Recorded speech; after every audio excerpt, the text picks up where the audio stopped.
أعوذ بالله من الشيطان الرجيم. Bismillahirrahmanirrahim. Assalamualaikum warahmatullahi wabarakatuh. Alhamdulillah alladzi bi ni'matihi tatimmu shalihat wassalatu wassalamu ala rasulillah wa ba'd. Ada sebuah kisah yang mungkin anak-anak ustadz sudah pernah mendengarkan kisah ini.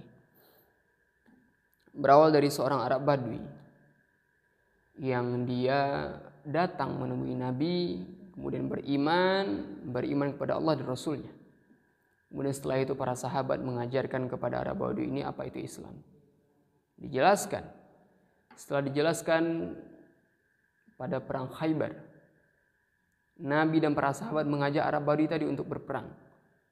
Perang melawan orang-orang Yahudi yang pada waktu itu kaum muslimin yang meraih kemenangan. Kemudian setelah itu, ketika kaum muslimin menang melawan orang-orang Yahudi pada perang Khaybar tersebut, mereka beristirahat. Sembari beristirahat, para sahabat mengumpulkan ghanimah, harta rampasan perang dikumpulkan, kemudian dibagikan kepada para sahabat. Tanpa terkecuali Arab Badui tersebut juga mendapatkannya. Ia mendapatkannya. Setelah didapatkan, para sahabat yang lain bersyukur. Mereka senang mendapatkan bagian dari ghanimah tersebut. Sedangkan Arab Badui tersebut terheran-heran. Ia bertanya kepada para sahabat tersebut, "Apa ini? Apa yang kau berikan kepada diriku?" Kemudian para sahabat tersebut mengatakan, "Itu bagian engkau. Ghanimah yang didapatkan itu ada bagian dari engkau. Salah satunya adalah untuk engkau."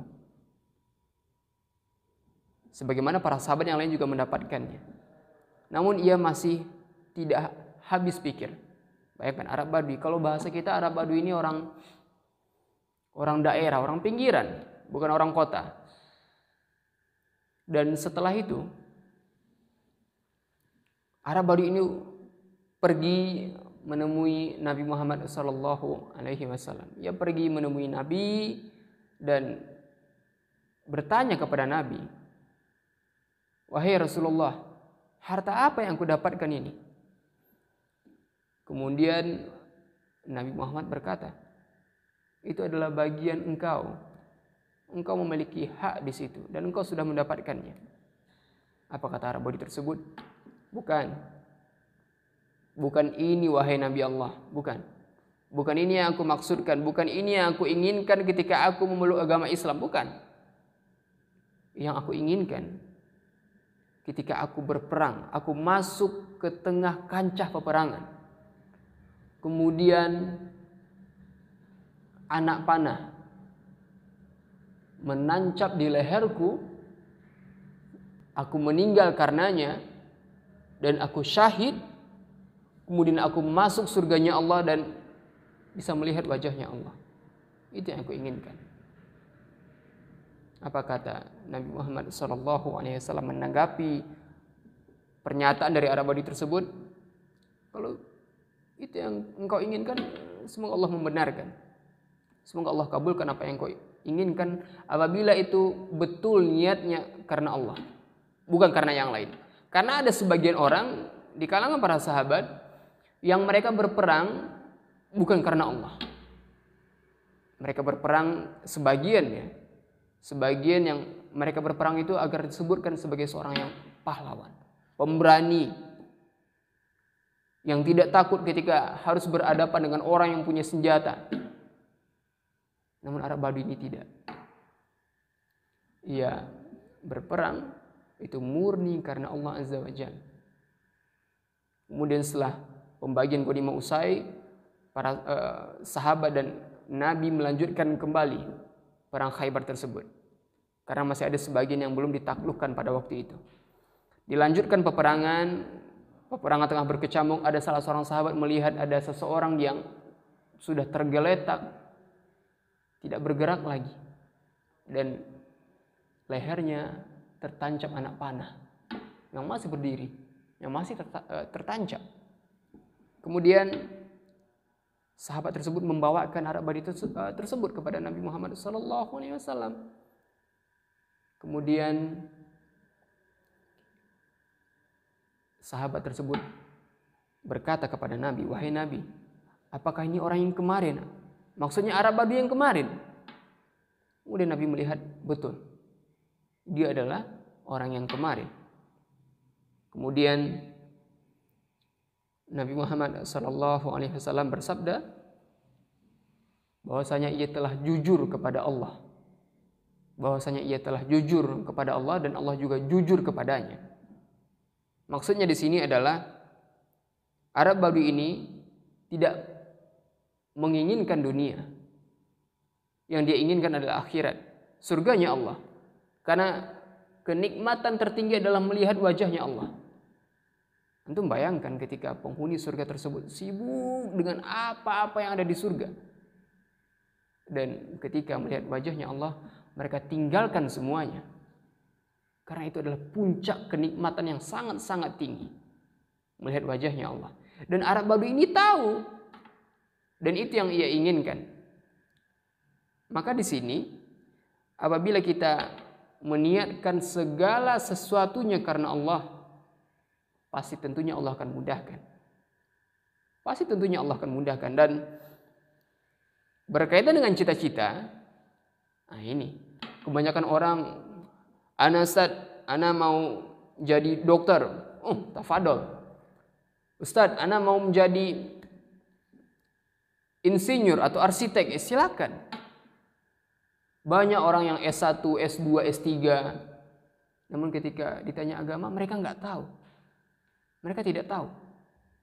Bahkan Al-Fatihah pun mereka tidak hafal. Subhanallah.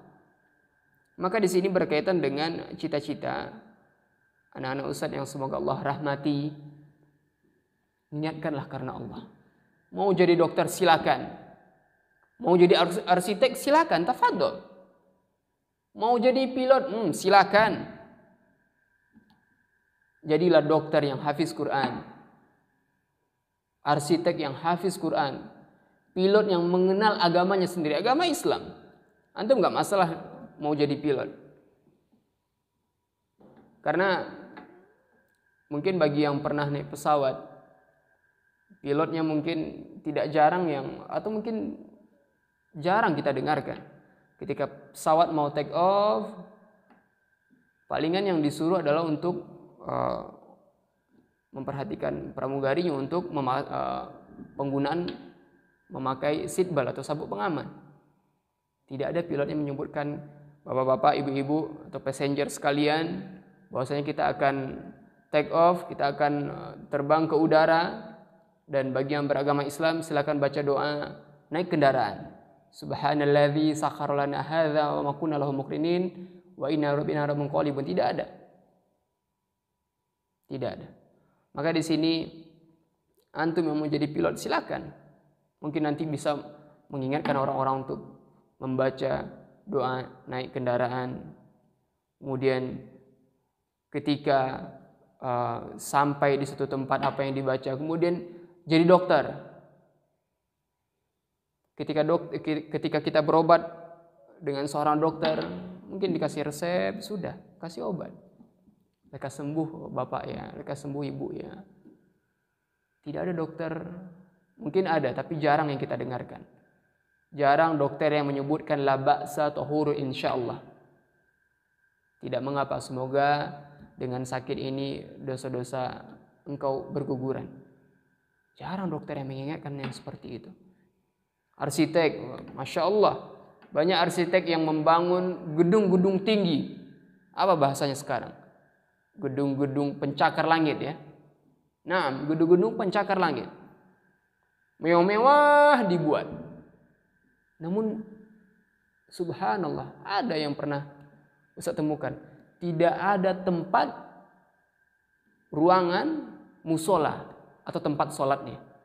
Padahal gedung itu diprioritaskan atau diperuntukkan untuk orang-orang yang mayoritas beragama Islam. Maka di sini nanti apabila menjadi arsitek, silakan buat gedung sebagus mungkin dan bisa buat tempat untuk orang melaksanakan sholat. Jadi sekali lagi berkaitan dengan cita-cita, orientasinya, tujuannya adalah akhirat. Karena tempat peristirahatannya umat Islam, kaum muslimin, tidak di rumah. Kayak pagi sekolah, pulang sore, sampai di rumah tidur. Lah, karena besok paginya lagi antum harus sekolah, harus beraktivitas lagi. Namun tempat peristirahatan terakhir bagi kaum muslimin, para ulama mengatakan tempat istirahatnya kaum muslimin adalah ketika menginjakkan kaki di surganya Allah. Masya Allah, kenikmatan yang sangat-sangat nikmat yang memang orang-orang kafir tidak mendapatkannya. Maka bersyukurlah antum dilahirkan dari rahim seorang yang beragama Islam, antum pun beragama Islam, dan antum pun bersekolah di sekolah Islam. Tentunya di sini Allah menginginkan kebaikan yang ada pada diri antum, menginginkan kebaikan yang ada pada diri antum dan antuna sekalian, anak-anak ustadz semua. Maka di sini dari apa-apa yang kita inginkan, kita cita-citakan, itu diniatkan karena Allah. Niatkan karena Allah.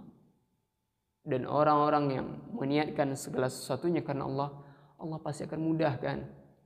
Allah pasti akan mudahkan. Allah berfirman, "Ud'uni astajib lakum." Berdoalah kepadaku, niscaya akan aku perkenankan. Itu firman Allah dalam surat Ghafir. Bayangkan kita sudah punya senjata ini, berdoa. Doa itu senjatanya kaum muslimin.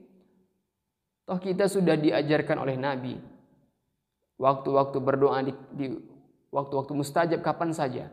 Maka manfaatkan waktu itu dan minta kepada Allah apa yang kita inginkan. Namun sekali lagi, niatkan karena Allah. Karena apa? Banyak orang yang mendapatkan dunia, mereka pintar, ilmu dunia, perkara dunia. Mereka mendapatkan kenikmatan yang lainnya, kaya raya. Namun perkara agama, subhanallah. Maka di sini orang tua antum dan antuna sudah menyekolahkan antum di sini, anak-anak ustaz sekalian. Maka sekali lagi, ini tanda jadi dari Allah Azza wa Jalla bahwasanya Allah menginginkan kebaikan pada diri anak-anak ustaz sekalian. Sekali lagi, niatkan segala sesuatu karena Allah. Orientasinya, tujuannya adalah akhirat. Karena tempat peristirahatan terakhir kita adalah di surganya Allah Azza wa Jalla. Semoga Allah Azza wa Jalla mempertemukan kita semua di surganya nanti. Wassallallahu ala nabiyyina Muhammad wa ala alihi wasallam. Subhanakallah wa bihamdika asyhadu an la ilaha illa anta astaghfiruka wa atubu ilaik. Assalamualaikum warahmatullahi wabarakatuh.